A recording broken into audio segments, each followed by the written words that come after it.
Dr. Parkinson, global warming was the threat of the 1980s, but it seems to have fizzled out of people's minds. Why do you think that is? Yes, in a way you're right. I think scientists have become occupied with the task of trying to find out whether it really is happening and, if so, whether it's caused by human activities. A greenhouse effect is, after all, a natural phenomenon. Yes, as we know, naturally occurring gases float above us, acting as insulators that prevent heat being radiated into space. And the fear is that the insulation might get thicker. Yes, and because of this, the Earth might get warmer. The latest prediction we've heard is that the temperature will increase by about 1/3 of a degree every 10 years. What are your feelings? Well, this prediction is difficult to make. You see, the global climate is the result of a web of influences. Who is to say that a simple action, such as adding carbon dioxide to the atmosphere, will not have several effects which might even cancel each other out? And I understand that the prediction is hard to verify whatever. Precisely. Why is that? Because the Earth's temperature surges and subsides naturally. In fact, the best way of detecting global temperature change is to measure the temperature of the oceans as accurately as possible. And this avoids the sort of seasonal fluctuations of the temperature of land mass. Yes, in fact, an understanding of the oceans is crucial to understanding how the global climate works. The ocean transports heat around the globe. It's like a great reservoir of heat. A tiny change in sea surface temperature denotes a huge change in the amount of heat it is storing. And now, I understand you are looking at ways of refining this measurement of ocean temperature. Yes, for a long time we've measured it by placing thermometers in buoys bobbing in the oceans, and also when ships draw water through their engines. It's also been done by satellite, hasn't it? Yes, but now data from a more promising system is being collected. This is the European Along-Track Scanning Radiometer, or ATSR, a much simpler name. The ATSR orbits the Earth above us. And what stage are you at with this? Well, it's been up there 2.5 years now. It's an infrared detector that senses the Earth's temperature with great accuracy, and this is what we need. We have to be able to separate out random changes in temperature. I believe there are other advantages as well. There are several. Every few days it covers the entire Earth, so it produces large quantities of data. It measures the temperature from 2 angles, which allows correction for any effects that the intervening atmosphere may be having on its readings. Its field of view has a width of 500 kilometers, and it measures the temperature to 0.3 degrees centigrade. And it should go on for years? Yes. Thank you, Dr. Parkinson, for talking to us today.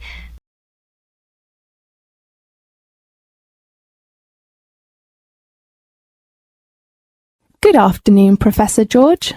Good afternoon, Harper. Let's talk about your essay draft, okay? Yes. Actually, Professor George, I just decided to change my essay topic to energy crisis. I don't think you need to change the topic. You know, environmental protection is much better than that one. Oh, really? I'm glad to hear that. In your mind, that's a good word? Yes, I think so, but there is still lots of work that needs to be done. Of course. I'm just very anxious to hear what you think of it. Well, the first one. Which research methods will you take? I'd like to use a questionnaire. I don't think that's a good choice. Why? Because you will have lots of research data to check. That will be a huge work. Yeah, I think you're right. How about an interview? Okay, I will think about it. Professor George, I think I have a problem with the timetable. You mean the deadline? Yes, I'm afraid I can't hand in my work before the essay deadline. Why? You know, I have to spend a lot of time on my part-time job. Harper, I don't think you've given me a good reason. You know, I can't postpone your deadline, except if you get an illness. But Professor George, This is our rule. I hope you can cope well with your timetable, okay? Okay. Harper, Generally speaking, your essay is good work, but I'm worried about some parts. Yes, could you give me some suggestions about my work? Well, let's start with the purpose. I think it is not bad. You represent your idea and the reason for this work, but What should I do? it's better for you to make them clearly. I mean to strengthen them. Okay, the purpose needs to be stronger. And what's your opinion about the structure? I think your structure is very clear. I do really say, well done and go ahead. Thanks very much. I'm so glad to hear that. That's okay. How about other problems with my essay? How do you think your personal experiences as a background affects your work? It is just my question. I'm not sure whether I should write them. I can see why you put it here, but it really isn't relevant to your arguments. My advice on this is that you take them out. I think you're right. Anything else? No, just go ahead. Yes. How about other requirements, such as format or something like that? Well, let me see. Oh, yes, your way of handing it in. I heard we must send our essays to you by email. Is that right? Yes, that's right. Before your deadline, let me check. It is, here. It is on Friday, the 30th of October. Right. I will hand in my essay on time. Good. And you have to print your work by laser printer. Why? We will store all of our students' work, so good quality is very important. Okay. Oh, Professor George, should I do the proofreading before handing in my essay? Yes, proofreading is necessary. You should check your grammar or spelling or format before handing in your work. Okay. And your references. You must make your references clearly, and that's very important. Okay, I know. Thanks very much for your help, Professor George. A pleasure. How about your presentation? This is the end of Section 3. You now have half a minute to check your answers.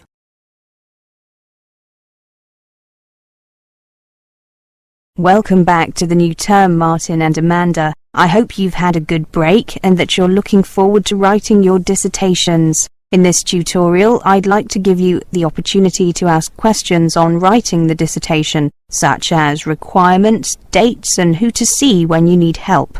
I know that it's all available on the department website, but sometimes students just like to check or confirm information, or sometimes they need a little more detail. So, is there anything you'd like to ask? Is there a fixed hand-in date yet? On the website it said that one hadn't been decided on yet.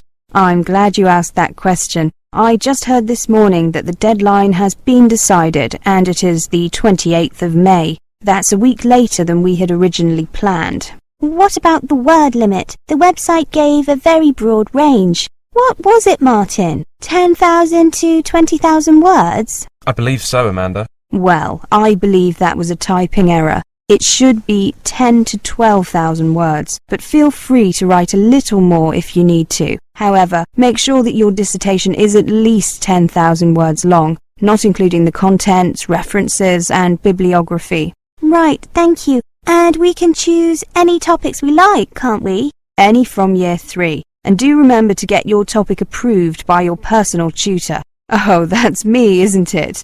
Before you start writing. I'd hate to have to tell you your topic was unacceptable after you'd spent a lot of time on it. What would you like us to show you initially, apart from the title? Well, I'd like to see a basic bibliography first, along with an outline of your dissertation. You should get that done by the end of January, this month in other words. According to the website, the research should take 8 to 10 weeks, so that takes us from, well, until mid-April, basically. Yes, you should have the research pretty much done by the time you return from the Easter break. It seems like a reasonable amount of time, but I bet it disappears fast. It certainly does. You'll probably find that you need to do some extra research during the second half of April. Ideally, you'd be writing then, but very few students get all the information they need, and the personal tutors almost always need to make some further suggestions. That's why it's really important to get the bulk of your research done by mid-April. I see. If we get into trouble, or can see that we're going to get into trouble with our research, we should obviously contact you ASAP. Absolutely. Do you think that we should look at what other students have done in the past, in order to get a better idea of what to do and what to write? It can be helpful, but what often happens is that students rely too much on what they read, so I would only use other previous students' work as a reference. Got it. I know that we have the research guide to help us, but are there any other books or sources that you would recommend? I mean, to help us with planning a dissertation and the organisation and so on. Yes, I wanted to ask you that too. There are several available from the library. I wouldn't bother buying any. My personal favourite is Dissertations and You by Roger Klein. Another good one is Mastering Your Dissertation by Helen Blondell.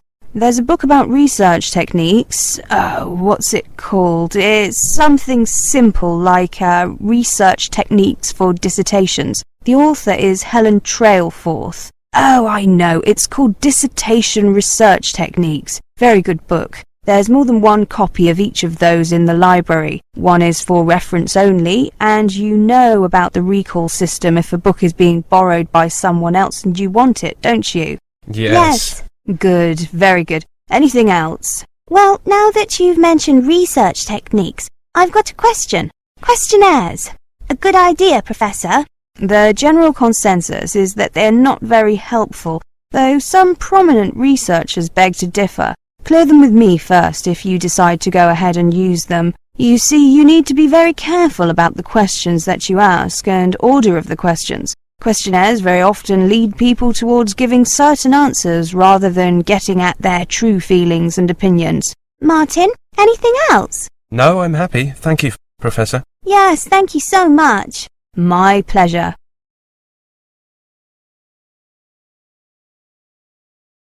Hello, David, Jane. Hello. Hi. So, how's the local history project going? Are you making good progress? Yes and no. Oh? Well, we anticipated problems of various kinds.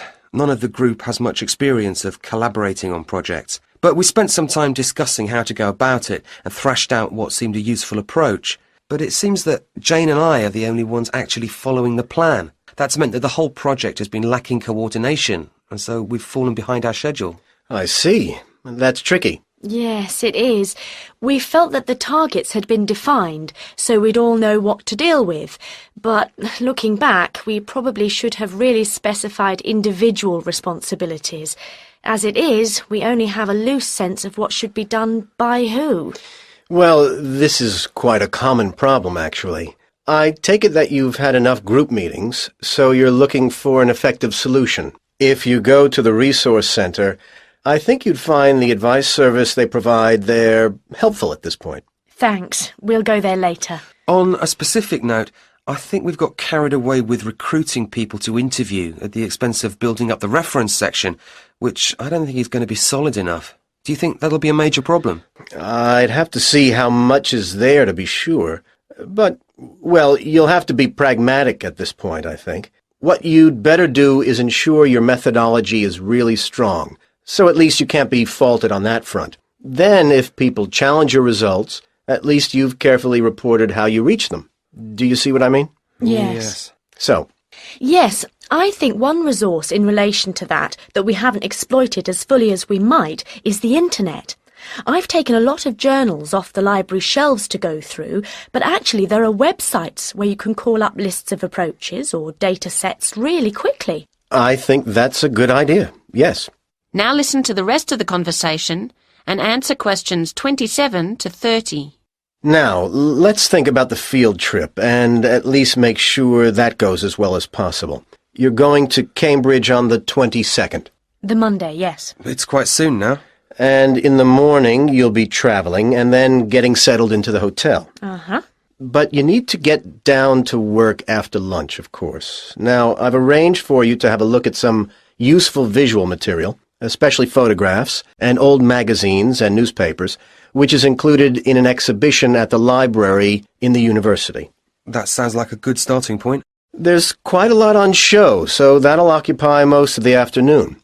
Then the following morning, I want you to go and talk to someone in the city library. His name's Jarvis Gregson. He works in the education section there, and he's an expert on the area's history. Don't, of course, forget to take a tape recorder with you, so that you can record what he tells you. And to have our questions ready. Indeed. Okay, and the afternoon's free for you to wander around, get the feel of the place? Do some sightseeing. As you wish. It's a beautiful city. But it's back to work on Wednesday morning. Concentrate on the central area and walk around methodically. You'll have the plans I'm getting ready for you from different periods, and your task is to compare those with the makeup of the city today. Make notes on how different kinds of shops and businesses have grown up, what's gone, and so on. I hope the weather's good. Yes, and in the afternoon, I want you to think about producing your own record, along the lines of the ones in the city library's archives. The history of the castle is very important to the city's development, so use a camera to get some pictures that reflect that if you can, showing it in relation to the buildings and spaces around it. We'll try. And when do we travel back? That's up to you. You can either decide to...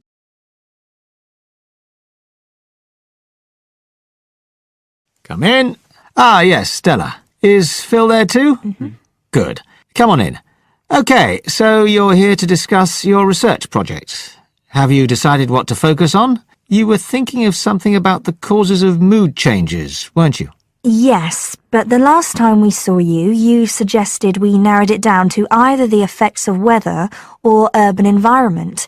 So we've decided to focus on the effects of weather. Right, that's more manageable. Your goal is, Phil? To prove the hypothesis, no. To investigate the hypothesis that the weather has an effect on a person's mood. Good. And what's your thesis, Stella? Well, our thesis is that in general, when the weather's good, it has a positive effect on a person's mood, and bad weather has a negative effect. Can you define your terms here? For example, what do you mean by good and bad? OK, well, good would be sunny, warm weather, and bad would be when it's cold and cloudy or raining. And how would you define an effect on a person's mood? What would you be looking to find? An effect on the way a person feels. A change in the way they feel, like from feeling happy and optimistic to sad and depressed. Right. And what sort of weather variables will you be looking at? Oh, sunshine, temperature, cloudiness, precipitation, among others. It'll depend a bit what the weather's like when we do the survey. Fine. We'll talk about that in a minute. But first, what about background reading? I gave you some suggestions. Did you manage to read any of it? Yes, we read the Ross Vickers article, the one comparing the groups of American Marines training in summer and winter. That's quite relevant to our study.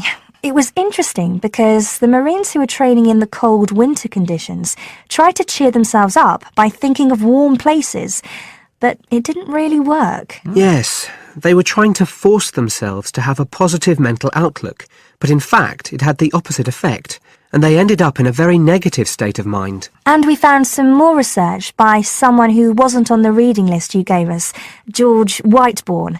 He compared people living in 3 countries with very different climatic conditions. Actually, he looked at several things, not just the weather. But he found some people's reactions to bad weather were much worse than others, and it was linked to how stressed they were generally. The weather on its own didn't have such a significant effect on mood. And we looked at a paper by Haverton. Yeah, he broke weather up into about 15 or 16 categories and did qualitative and quantitative research. He found that humans respond to conditions in the weather with immediate responses, such as fear or amazement. But these responses can also be linked to associations from their earlier life, such as a particular happy or sad event. Did you have a look at Stanfield's work? Yes. It was interesting because the type of questions he asked was similar to what we were planning to use in our survey. He asked people how they were feeling on days with good and bad weather. He found the biggest factors seemed to be the humidity. Moods were most negative on days with a lot of rainfall. Long periods without sunshine had some effect, but nothing like as much. That could be quite a useful model for your project. Yes, we thought so too. Although we can't continue our survey for as long as he did. He did his over a 6-month period. Right. Well, you've made quite a good start. So, where are you going from here? We've already made the questionnaire we're going to use for the survey. It's quite short, just 8 questions. We're aiming to survey 20 people over a period of 3 months from October to December. We can't specify the actual dates yet because it depends on the weather, We want to do the survey on days with a range of different weather conditions, and we'll just be working on campus, so our data will only be statistically sound for the student population here. That's okay. Have you thought how you'll determine what will constitute each aspect of weather, and how many you're looking at? We decided on 4. The amount of sunshine, cloudiness, temperature and precipitation. We thought we might use the internet to get data on weather conditions on the days we do the survey, but we haven't found the information we need, so we might have to measure it ourselves. We'll see. Then we've got to analyse the results, and we'll do that using a spreadsheet, giving numeric values to answers. And then, of course, we have to present our findings to the class, and we want to make it quite an interactive session. We want to involve the class in some way in the presentation, maybe by trying to create different climatic conditions in the classroom, but we're still thinking about it. I see. Well, that sounds as if you're on the right lines.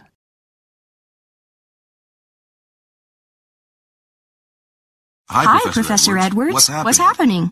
Well, department head just told me I've got to teach this course on making video documentaries. I know you two are really into videos. That documentary you made last term on homeless people was fantastic, and I've never thought this course before. I'm an old-fashioned film man, so I thought I'd get some suggestions from you on how to design this course. Well, I don't know if we can be much help, but we'll try. How exactly do you think we can help you? I suppose the first thing is, how much do most of the students know about video cameras? I don't want to waste time telling them stuff they already know. Actually, some of them have video cameras, but they only use them for home movies, that type of thing. Yeah, I don't think many of them know much about their cameras. Just point and shoot. So maybe I should start with the basics of the video camera. I think so. Otherwise, they will just put the thing on automatic and lose out on a lot of really good things you can do if you control the camera more yourself. I agree. But do you expect everyone to have their own video camera? Too expensive for a lot of them, but they can rent them. Doesn't cost too much. £5 to £15 a day, I think. Depends on the model.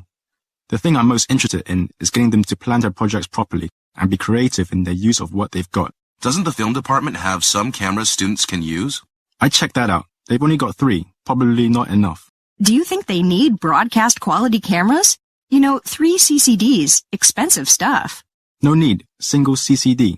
A bit of zoom, wide angle for indoor stuff and scenery. Basic functions will do. You mean camera angles, shooting from interesting positions, creative lighting, that sort of thing. Kind of. But that's much the same as you teach in your film courses. Guess you're right, but I want to think of things you can do with a video camera that you can't do with a film camera. Aha, secret shooting.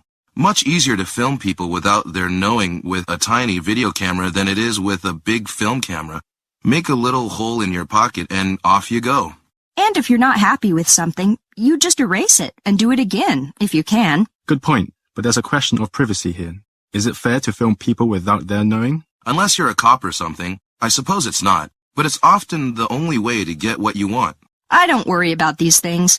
I just want to make good movies. Can't always do that if people know you're filming them. Well, I've never been taken to court for filming people without their knowing, but I agree, sometimes you have to.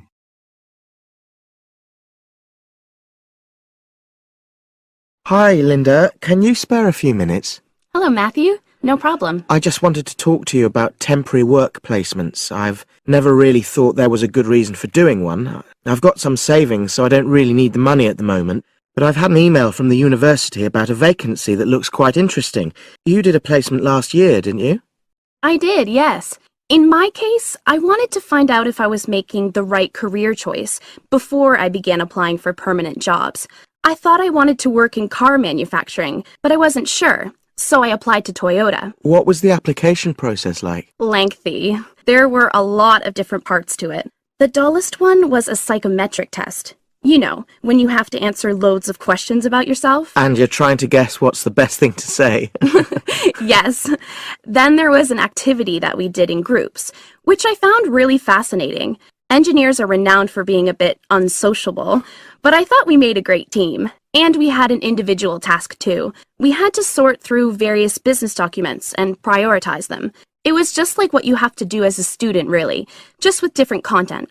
What exactly were you doing on the placement? I was helping to design some diagnostic software to identify any waste in the car assembly process. Do you mean waste of materials? No, time. Anything that can speed the process up helps to cut costs. How did the work placement compare to being a student? Was it hard work? Yes, it was. I'd had full-time work before. I've done various unskilled jobs during university holidays, and some of those involve long hours. So I thought I'd find it easy. I was wrong, though. I think when you're on placement, you're always trying to prove yourself. So you push yourself hard to succeed? Yes, but I got a lot of support from my employers. They were always helpful. And then, at the end of the placement, I was given formal feedback. Do you mean on your engineering ability? Well, no. I didn't really need that because we had team meetings every other day. And so I had the chance to discuss technical issues and ask about anything that wasn't clear. The evaluation was about general workplace things, like organizational ability, initiative, that sort of thing. I get the impression you think you benefited from the placement. Well, the best thing is that they've offered me a job for next year, depending on my exam results, of course, but still. A permanent one? Yes. But apart from that, I learned so much. The industrial environment was much more demanding than the academic one, so my general skills improved, like time management, meeting deadlines. And on the technical side, I learned new software packages, like MS Project. Well, I think you've convinced me that work placements are worthwhile, but while you're here, can you give me advice on something else? I'm about to make a start on the engineering materials module, and I've got a book list here. Can you have a quick look and tell me what you would recommend? That's if you can remember. Let's see. I do remember some of them. Yes, this one, The Science of Materials.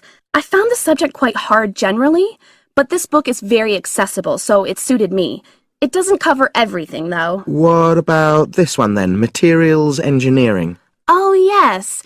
I do remember that, but it's a bit out of date now, isn't it? Unless it's a new edition. I don't think so. But what I liked about it were the pictures. They really helped to understand the descriptions. It's useful just from that point of view. Let's see, what else? Oh, yes, that one there, Engineering Basics. I think out of all these, that's got the widest coverage. But I've looked at the contents page and it hardly mentions nanotechnology. Yes, you're right. The evolution of materials does, though. It's a recent publication, so it covers all the latest developments. It's a bit thin on the 1960s, though, and that decade was quite important. Well, it sounds as if they all complement each other in some ways.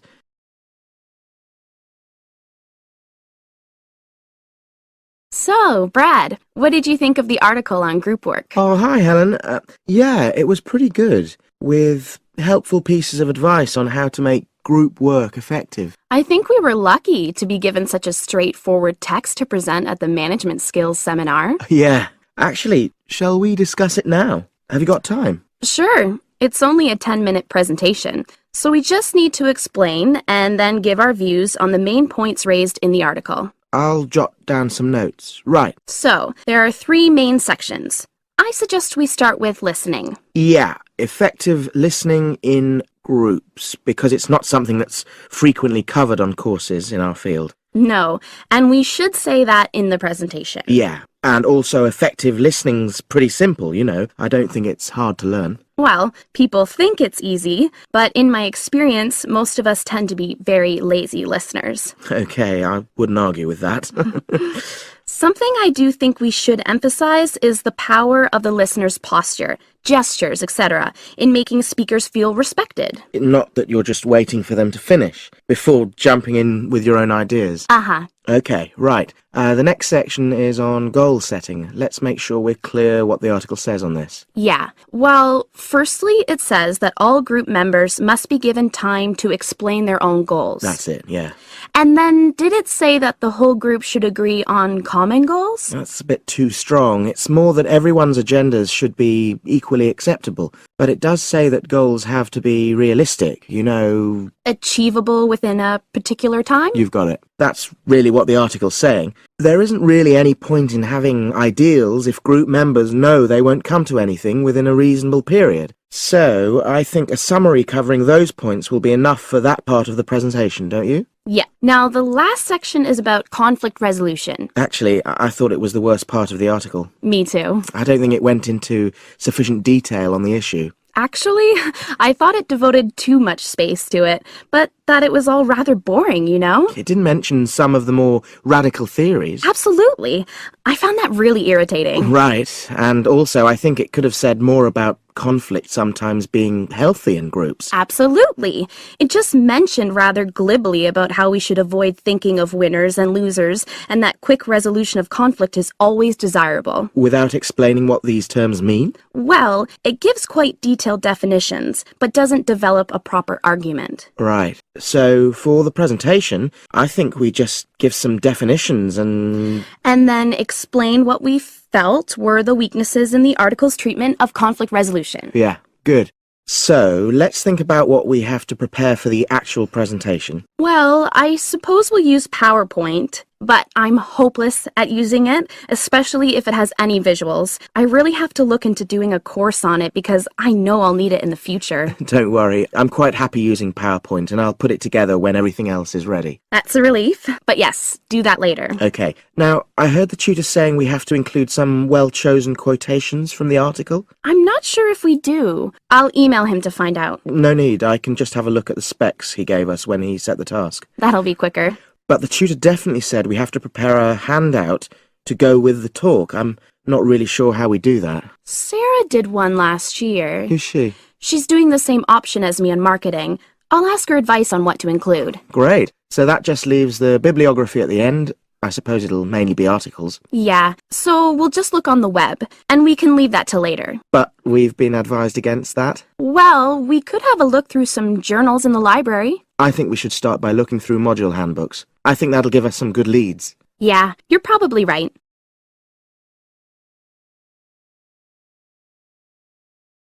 Hello, Sam. Come in and sit down. Thanks. You're here to discuss your company-based IT project, aren't you? Yes, I've been to see the manager and he's given me a lot of ideas about projects that the company would find useful. But I wanted to ask your opinion about them before I choose one. Yes, that's fine. Now, this company's called Turner's, isn't it? That's right. It's a small engineering company. They make machine components for trade use. They're well established. They started in 1976, but they're a bit old-fashioned. Okay. And what kind of projects did Turner's suggest you could do for the company? Well, they want some improvements made to their customer database. The one that they've got at the moment isn't very useful in some ways. I had a quick look at it. That would be a very straightforward project, and it'd be simple enough to evaluate, but I don't think you'd get enough out of a project like that. You wouldn't learn anything new. Well, another project they suggested is to do with their online sales catalogue. At the moment, customers can look at their products, but they can't actually order them online, which must affect their competitiveness. But I said I thought it would take too long. It's quite a big task. You're right. It's too much for the time you've got. It's a pity, though. Then they want some help with their payroll system. At the moment, the way they calculate pay involves a lot of manual accounting. I suggested they could have a system where employees register electronically when they arrive and leave work, so the hours they do could be transferred automatically. I think you'd get a lot out of a project like that. It would extend your skills, but it wouldn't be too much to take on. A student did something similar a couple of years ago. But this is slightly different. Well, then they need help with their stock inventory. They do everything manually. Really? Yes, and it takes so much time. It's probably very inaccurate, too. An electronic inventory would probably be the biggest single benefit for the company. I'm surprised they haven't had it done before. I know. Then they wanted to improve their internal security. The manager had visited other companies where the staff use swipe cards to access various areas of the building. It sounded useful, but the trouble is I'm not really sure how to do it. I think you're right in that assessment. At the moment, it's probably a bit beyond your level of knowledge. Is that all? Just one more. Customer service. They want to be able to collect feedback from their customers in a more systematic way. At the moment, it's a bit of a mess, and they probably lose business as a result. Would that involve you going to see customers at their own premises? Because in that case, you might have to do a fair amount of traveling, and that would incur expenses that haven't been agreed with these companies. I never thought of that. Well, it might not be a problem, but it's something that needs clarifying. Well, I hope that's been helpful in narrowing down the options. Yes, it has, thanks. I'll be able to make a decision now. But while I'm here, can I talk to you about coursework? Sure. I'm not very happy about the way our group assignment is working. There are some problems. Oh dear. Are people just not getting on with each other? That's the worst thing. Actually, we're all friends, it's not that, but when we're having a discussion about the assignment, one or two people end up doing all the talking and the rest don't say anything. It's a bit frustrating because we need plenty of debate. Well, that's a common observation. You're studying in a group with people from all over the world, and you all have your own ways of participating. In some places, students are more used to listening than talking, and vice versa. I suppose you're right. I'll try to remember that. Does everyone pull their weight as far as sharing the workload is concerned? I'd say they do, yes. And our group elected a leader. She's very good at making sure no one's overloaded. But personally, I feel that there are just too many of us in the group. Whenever we try to arrange a meeting, there's always at least one person who can't make it. It's not anyone's fault, it's just that we've all got slightly different timetables. Well, I'm glad you've talked to me about it. Feedback is always useful. Is there anything else you're concerned about? There are a couple of problems with lecturers that all the students are talking about. Last semester we had negative feedback about the way lectures were organized. There were several occasions when the wrong room had been booked or the same room had been booked twice, that sort of thing. Is that still a problem? That hasn't happened at all as far as I know. Oh, good. It's sorted out then. But I don't know the reason, but some of the staff often turn up late, so we miss 10 or 15 minutes of our lecture time. It might be because they've been copying handouts for students. I think there's a queue for the machine sometimes.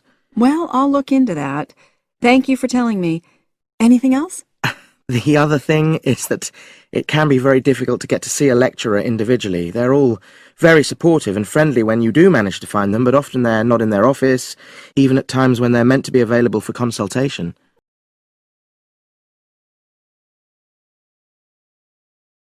OK, Fergus. So we've looked at your assignment, which was OK. Now, before you go, you know about the jobs fair that's coming up, don't you? Yes, it's the week after next, isn't it? The whole week, is that right? That's right. Monday through to Friday. I'd suggest making sure you get along there on Tuesday and Wednesday. Engineering companies tend to be more prominent then, rather than on Monday or the end of the week. Yes, I've got the programme for this year, and it looks like those days will be best for me. I'm only in my first year, so I'm not expecting too much from the day, but I've heard you can pick up some valuable ideas for career paths. Well, you've still got a few years here, I know, but it's never too soon to make a good impression on potential employers. You've got the programme, so do some research. Have a look at company websites so you've got the basis for a good conversation with the people on the stands. Yes, I was looking at one the other day. The boss was being interviewed about their staff development programme, and there are one or two other firms I'm also interested in. That's good. You've made a start already. Remember to think about what you're going to ask people before you turn up. Not how much you're likely to earn, of course. You only discuss salaries at job interviews. No, questions about the skills you need for the job, the kind of personal qualities employers are looking for, that kind of thing. Yes, I see what you mean. It's best to go prepared and make the most of the opportunities. And I'm sure you don't need telling that it's a good idea to dress correctly for the event. You need to give off a professional air. Well, I won't be buying anything special for the occasion, that's for sure. I've got a suit and tie at my parents', but I don't have time to collect it. I'll make an effort, though. A nice pair of trousers and a jacket. Nothing too formal. I'm sure you'll look the part. By the way, you'll often find companies have more than one representative. Maybe someone from marketing handing out free gifts, someone who'll explain the interview process, an ex-student who now works for them, that kind of thing. Try and direct your questions towards the best person. Yes, that's a good idea. I'd certainly be keen to talk to any ex-students that are around. I'm sure you'll find the whole thing really useful. It's important to go to these events, and we always get great feedback from students who've attended, as long as you go with the right expectations. It's unlikely you'll come away with the promise of a job, of course. It's more about discovering what companies are looking for in potential employees. Yes. Plus, they're a great opportunity to practice things like networking, meeting new people, talking about yourself and what you do. Do you know what I mean? Definitely, yes. There will be several high-profile companies in the engineering sector, and you'll have the chance to get to know some useful people. If they give you their card or contact information, make sure you keep it safe. It's a sign they like you and want to keep in touch.